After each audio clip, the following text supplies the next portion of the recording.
favorite church girl. God bless you. I'm so happy you guys are back. Welcome back. If you guys are new here, we just talk about the Bible. We talk about Jesus all day. And so I wanted to share with you guys a little journey I'm going on. And I'm not gonna lie, y'all been pressing me. Y'all been in my DMs, in my messages, talking about when you want to do this modesty video. So here it is for you guys. I am very overwhelmed with gratitude as to everybody who has reached out to me and has talked to me about my appearance and has told me that I'm reflecting the love of God and all these things, because you guys don't know how much it means to me that God is changing my desires and the way that I dress and all those things. But yeah, I want to share a little bit of my modesty journey, and one of the reasons I decided to start veiling, as you guys can see, I'm practicing it a little bit, you know. I'm getting there. I'm trying to figure it out for myself. But yeah, let's go ahead and get into this video. I'm trying to make a long story short, but let's just start from the beginning. So I'm a pastor's kid. I grew up in church, and I grew up in a Pentecostal church, and I grew up wearing skirts all the time. So it wasn't something that like I struggled with either. Like, it didn't bother me that I wore skirts. Nobody ever bullied me for wearing skirts. Like, people would ask me and I was like, you know why I'm wearing a skirt, you know I'm a Christian, like, don't do that. So anyways, I had always wore skirts growing up. And so when I had left church and I started to like experiment with the world or whatever, I did start to wear pants, but I was never like comfortable in them or anything, just because I was already used to wearing skirts. And so I know there was a point in time, I think it was like about a month before I gave my life to Christ, where I started to purchase jeans. And I remember I had like one pair of jeans. I remember specifically because I liked those jeans. They were like those ripped up jeans, right? And so I had wore it with like a crop top and like some sneakers or whatever. And I remember for the first time in my life feeling very convicted about what I was wearing. And I want to clarify, it wasn't because I was wearing jeans. It was because my whole appearance, I just did not look like myself. Like, I remember passing by a mirror and I was like, who is this girl? Like, I just did not look like myself at all. And so literally like a month later, I had given my life to the Lord. And so the Lord was already working in my heart in regards to modesty. Now, when it comes to modesty, I think a lot of us equate modesty with clothing. And I think we have to be very careful to not be judgmental of somebody else's modesty compared to yours. For example, I am somebody who I have worn skirts my whole life. And so just because I have wore skirts my whole life does not mean that I've been wearing skirts modestly, okay? It means that I wore skirts my whole life. It means that I just wore skirts. Like, it does not mean that I was more modest than somebody who wears jeans or wears pants or whatever the case may be. But it is to say that the Lord will place certain convictions in your life that might not make sense to other people. For example, for me, as I take this walk in this journey, there are certain things that God does not like when I wear. It's not that God doesn't let me, it's that he lets me know what he likes and what he doesn't, and then he lets me decide if I'm gonna honor him. And let me tell you, every time I honor him, I'm so happy. I'll give you guys a small example of something that's happened to me recently. Recently, I have been purchasing a lot of maxi skirts. So maxi skirts are those skirts that are really like to your ankle. But I found a lot of denim skirts and a lot of black skirts, and I love wearing them. Like, I love them. I never ever dressed like that before. I never wore skirts or anything down to my ankles. I've always wore skirts that would get to like my knees, a little bit above my knees, or like a little bit under, but right at my knees. Mainly because I wear sneakers. And so I didn't like the way long skirts looked with sneakers, but I've been liking it lately. So anyways, the point is that the other day I decided to wear like this little, and I actually posted on my Instagram, this little like jumper dress or something like that. I had tights on. You couldn't see any of my skin because I had a turtleneck and I had the dress on, and then I had tights, and then I had my shoes. And I was feeling so uncomfortable, like super, super uncomfortable. And I was so confused.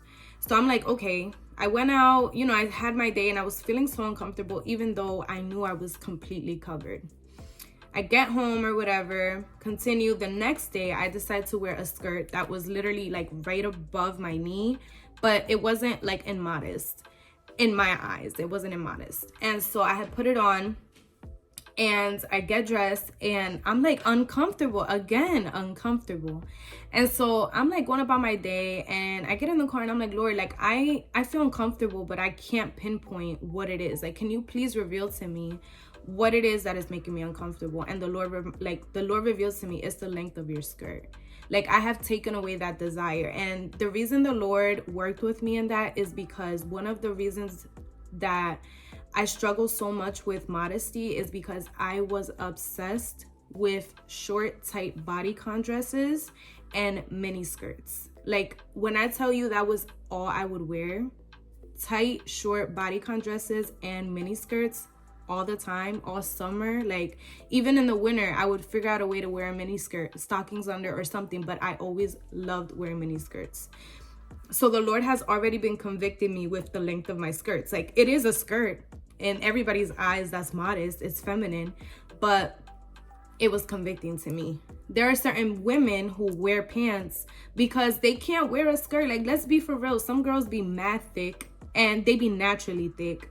Some girls be like they just look in, I don't want to say they look immodest in skirts, but skirts are sexy sometimes. Like, you got to be careful with the stuff that you're wearing.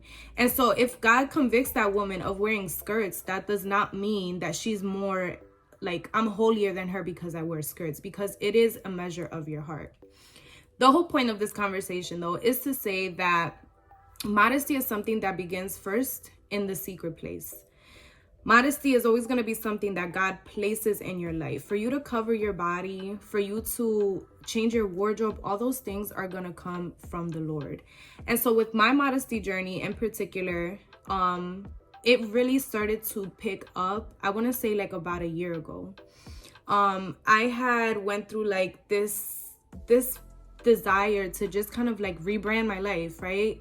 And I'm like, I'm tired of wearing sneakers. Like, I'm tired. I was a huge sneaker ahead, so it was like streetwear everywhere, like streetwear all the time, hats all the time, and just like dedicating to streetwear. But I told the Lord, like, I want to have a more feminine wardrobe. And I think the moment that I gave the Lord that door, that like I opened that door for him, he was like, okay, it's up. And so he's been slowly depositing the desire for me to dress more modestly. I'm still working through it. I'm still trying to figure out what exactly is my style, what exactly looks good on me, what doesn't, what makes me comfortable, what doesn't. But as of right now, I can say truly that maxi skirts are definitely it. They look so cute with sneakers. They look cute with loafers. They look cute with heels. Like, I am obsessed with maxi skirts. And I've been finding a lot of like dresses, like long sleeve, long dresses that just look, oh, they look so beautiful. And that kind of brings me to my next point about veiling, right? Because the second part that I struggled with in modesty was my hair. And I know you guys are probably like, hair is part of modesty. And let me tell you, when we read 1 Timothy, Paul is talking to Timothy in chapter 2, and he's talking about the way that a woman dresses, the way she does her hair. So yes, your hair matters to the Lord. And so this might be a little bit longer, but it's exactly why the Lord has called me to modesty. Because, okay, so Steph, if you're seeing this, I'm so sorry. Like, I think about everything I put you through as my hairstylist. Okay, so in about like 2017 or 2018, I want to say, I picked up the terrible habit of cutting my own hair. Like, I'm talking about any inconvenience, I was in the bathroom cutting my own hair. Listen, if you do that, I'm telling you right now, stop doing that. Stop doing that. Stop cutting your own hair. Like, and I don't mean like if you know how to do it, cool. I'm talking about those girls that cut their hair impulsively because they just don't have control over anything in their life. So they go and chop their hair off. You know, if you're watching this, you know who you are. You know who you are, because I know I'm not the only one that does that. And so at the beginning of this year, actually, towards the end of last year, I should say, me and Steph, she's my hairstylist, but also my best friend. We met in high school, so it's been over like 10 years of friendship. She's been trying to get me to stop cutting my own hair. So it got to the point where every time I was about to cut my own hair, I would call her and she would try to walk me through it, or say, just wait, come tomorrow, whatever. It's just so I can stop damaging my hair. Cause I was literally like, my poor curls. So I made an agreement with Steph, and I told her, like, Steph, all right, I'm gonna stop cutting my own hair. I'm gonna let you take care of my hair. Little did I know that the Lord was gonna be working through that small conversation that I had with her. So in the beginning of 2024, I go to Steph and I'm like, hey, like, can you please shape my hair? I want it to just look good. I want to stop cutting it. But then I picked up the habit of starting to straighten my hair, because I was not satisfied with my hair. I was just constantly tearing down my hair, complaining about my hair, just being so mean to my hair. Like, really, just, I hated my curls. I hated the length. I hated everything. I don't know what it was. I was just having a war with my hair. And so I asked the Lord, I'm like, Lord, like, why am I struggling this bad? And the Lord, like, revealed to me, like, you haven't surrendered this area. Like, you think I don't care about your hair, but, you know, my word says that every hair is accounted for in my presence. So I care about the things that bother you, even if it's just your hair. Like, I care about it, so bring it to me. And so I decided to start surrendering it to the Lord and asking the Lord. I would literally try to brush my hair and cry. It was just like, I really still don't understand. And I'm asking the Lord to fully reveal what was the actual, like, feeling or como el desespero that I was having with my hair. And so I go to Steph. She's like, listen, I'm gonna be honest with you. I'm not gonna let you cut your hair anymore. We're not gonna do short hair. Like, we're gonna just deal with your hair as it is. Like, we're gonna figure it out. So I'm like, all right, like, that's the good thing about having a Christian hairstylist, a Christian nail tech. I have a Christian nail tech, Christian hairstylist. Like, every self-care thing that I do, they are Christian, because I understand that that's important to the Lord too. Whatever I surrender to the Lord, or I want to even treat myself, the Lord is at the center. And so she was already working in the spirit in a way that we both didn't understand. And so fast forward to like about 2 or 3 weeks ago, I'm still struggling through with my hair. And actually, like, my best friend too, my other best friend, she was starting to help me through with the concerns that I was having with my hair. So she bought me like this curlsmith kit. I was trying to figure out products, because one thing that I was struggling through was that one of my favorite hair products changed their formula, so my hair wasn't adjusting to it. So I was hard trying to, y'all know how the curly hair industry is, like, there is a hair product for everything. So just trying to figure out what my hair liked, and it was just a hard, long process. And so in that, I decide to start trying to figure out how to do my hair, hairstyles, and all that stuff. And I come across this post on Pinterest of a girl veiling her hair. And I was like, that is the most beautiful thing I've ever seen in my life. I've seen people with head wraps. Sometimes I just wrap my hair. But seeing like the beauty and just her veiling, and she was Christian, was just, I don't know why it affected me the way that it did. And so I just kind of brushed it off. I thought it was beautiful. I just kind of brushed it off. And then I go on Instagram, and there was this beautiful video, and it said the Christian urge to veil daily. And it was like a collage of all these beautiful women who were veiling their hair. And I don't know why, but it made me emotional. It still makes me emotional. Like, I'm trying not to cry right now, but it made me emotional seeing it. So I'm like, okay, I'm gonna start veiling. Like, I'm gonna try to figure this out. So I had like a silk wrap, which was my first mistake. So I was trying to like wrap my hair and do all these things, and it was just not working. So I was getting frustrated. So I had messaged a friend on Instagram, because she had responded to that post and said something about, let's try to figure this out together. And so I'm like, okay, like, I'm gonna try. I tried with the silk wrap. It didn't work. So I end up going to sleep one night, and I have this dream. Y'all, listen to this dream. I had this dream where y'all, I was so emotional. I'm gonna try my best to get through this without crying, because it's just the Lord. He really does care about the smallest details, and he really is paying attention to the little things that we look at and we're like, oh, that's so cute. It's kind of like when you married and you go to the store and you're like, oh, that's cute, and then your husband goes back and buys it for you. Like, that's how I feel like this whole journey has been with the Lord. So I had ended up going to sleep, and in this dream I see a person that I'm not really friends with. And I don't know why, but when I saw this person, I looked at this person and I said in my dream, like, mind you, this is a dream. So I go up to her and I'm like, yo, like, what do you really want to do? Like, I don't know why I was so aggressive towards her, but I asked her, like, what do you really want to do? When I said that, my little sister came out running and she hits the girl. When she hits the girl, it just became like a huge fight. And so I'm trying to get my sister off and I'm still fighting with the girl. Like, it was like intense. Then out of nowhere, like literally out of nowhere, somebody pulls out a pair of scissors and grabs my sister's hair and starts chomping starts cutting my sister's hair, like super bad. So I grab the scissors and I start cutting the other girl's hair and I'm chopping it off. Then she goes to grab like my hair, like the back. And when she goes to cut it, I wake up immediately.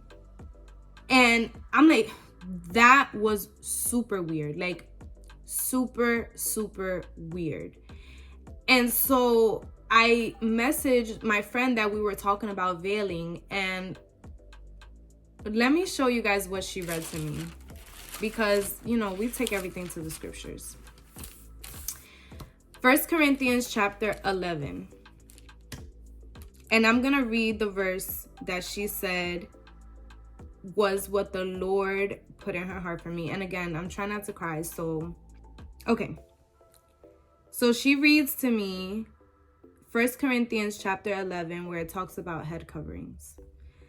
And she says, I don't know why, but the Lord is telling me to tell you this. Mind you, when she's telling me this, I am on a date with my husband. So I had just like opened my phone because we were like waiting for her food.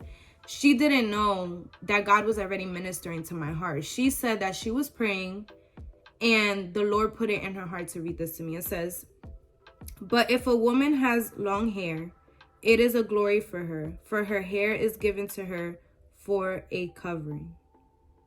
And I remembered the dream that I had.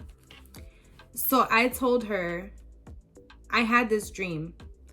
And she said, okay.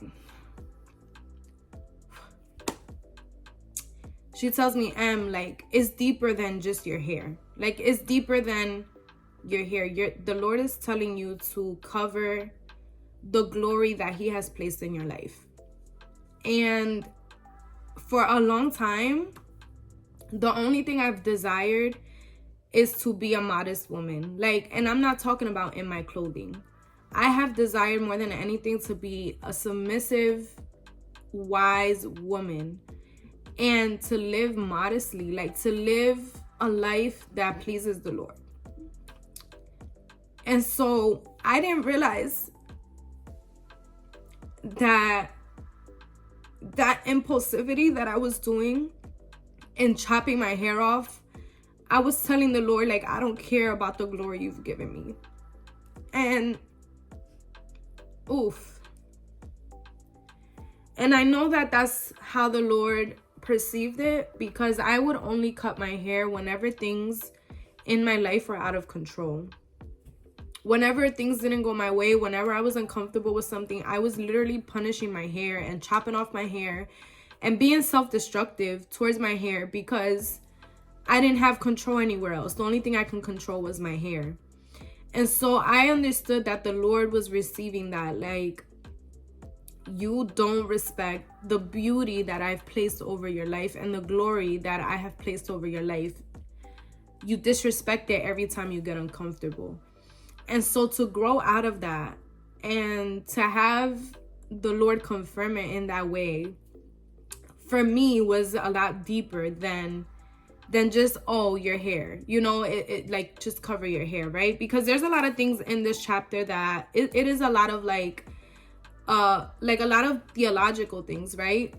But it was the way that the Lord ministered to me. So I told the Lord, like, not only am I gonna stop cutting my hair, but I'm also going to protect. I'm gonna start veiling my hair and covering my hair as a sign to you that I care about the spiritual glory that you've placed in my life. This is just a sign to the Lord. This is not salvation, right? I want to make that very clear. Just because I do this does not mean that I'm more saved than you. Just because I do this does not mean I'm more righteous than you or more holy than you. This is between me and the Lord. So I would just say that, and I try my best not to cry through that, but how do you not cry through that, right? But if you are interested in a modesty journey or in veiling, I would suggest first going to the Lord in his presence and asking him to help you to do it, because it's not going to come from you. Like, truly, modesty does not come without the Holy Spirit first convicting you of how you function in your life. This outside appearance is only a reflection of what is going on in the inside of me. Me veiling my hair is just the inside authority that the Lord has given me to protect the glory that he's placed in my life. And the glory is not money, fame, or attention or anything. The glory is that the Holy Spirit lives inside of me.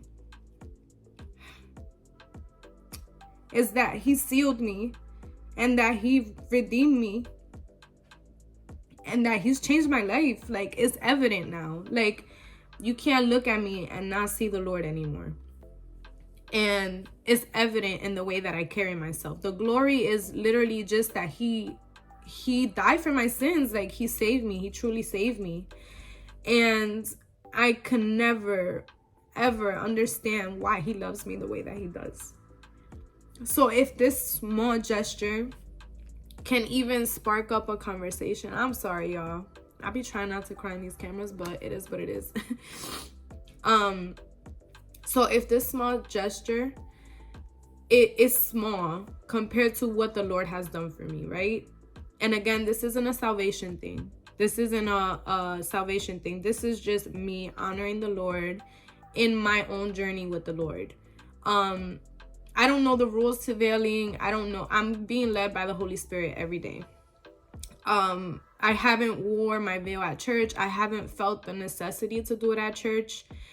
Just because when I'm at church, I'm under the covering of my husband, and I'm under the covering of my pastor, and I'm under the covering of the church.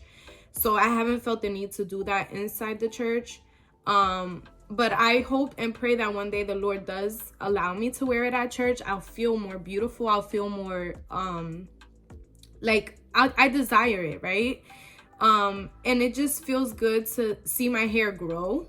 Like, my hair has just never looked healthier and more beautiful. And it's like the more my hair grows, the more of a reminder it is of what the Lord has done for me. And I know that might sound crazy, and that's okay. You don't have to agree with me, but it's me honoring the Lord through something that I used to destroy on myself, right? I used to, feel so powerless and so out of control that I would just destroy the only beautiful thing that is unique about me, right? Like, when people know, like, when people talk about me, that's what they say. Like, Mema with the curly hair, Mema with the sneakers, like, that's what they say, And so I was destroying, like, the only thing that kind of set me apart in regards to, like, my character, like, who's Mema, right? And I know there's a lot more to me, but it is just a unique thing that the Lord has given me. And so I'm grateful that God has called me to this journey. And I'm excited to see what else the Lord is going to do in my life. I'm learning how to dress better. I'm buying wardrobes every time. Like, I go to stores and I'm going inside and I'm like, I look at the bottom of the rack to see what's actually touching the floor, to see what's long enough. I'm learning how to buy more feminine shoes. Like, I've been a sneakerhead for so long that it's hard for me to just like figure out shoes, period, but I'm learning. Because let me tell you, baby, heels, I'm 30, I'm getting arthritis, like I'm not with all of that. So I'm trying to like, Lord chunky heal me if anything, but I'm learning. I'm learning how to process this modesty journey and this veiling journey. And yeah, I just thought this was a good idea to kind of be vulnerable with you guys for a second, and kind of share this little piece of my life with you guys, because I think it's important for all of us to take a moment and ask ourselves, like, and Lord, like, Jesus, are you just my savior, or are you my Lord too? Like, do you have authority over my life? Like, am I giving you enough authority in my life? Am I allowing you in all the areas in my life? Or am I just kind of like serving you so you can bless me? And I think once you make that connection in your head as to why you're serving the Lord, it'll help you to get to know him better and get to know yourself better in regards to how you're treating the Lord, because he has feelings and he wants to be known, and he wants you to know him, and he desires to be a part of your life.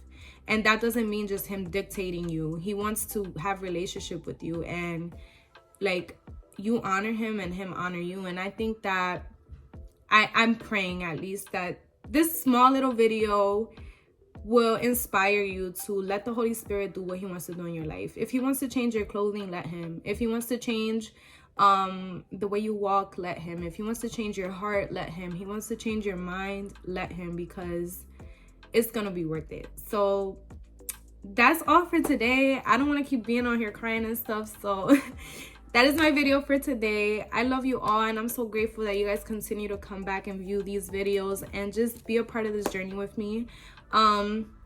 If you guys have any questions about my modesty journey, or things that I should go a little bit deeper in, or any curiosities you guys have, or any advice, please let me know. I don't mind breaking out this video 100 times if I have to, because I know modesty is a huge topic right now, and everybody is kind of do it their own way, but we should always do things based off the Bible. So let me know if you guys have any questions or concerns. But I appreciate all of you, and I will see you guys next time. God bless you.